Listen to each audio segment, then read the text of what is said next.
came to it through an interest in education. I actually discovered it when I was teaching a course in the history of radical education.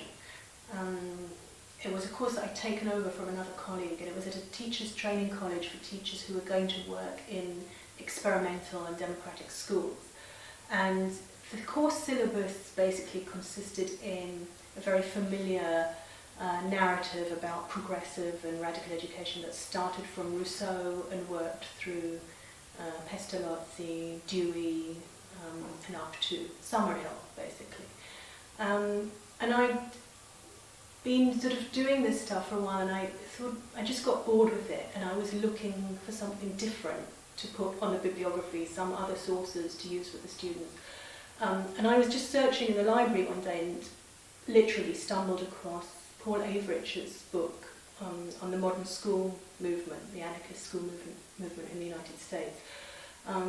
And I found it completely fascinating, and it seemed to me that this was a different intellectual tradition to the tradition of Rousseau, Dewey, and A.S. Neal, and that it offered very different insights about the relationship between education and the state, the notion of social change, pedagogy. And so I just started using texts from that tradition with my students. I found Tolstoy's book on education a really good teaching source.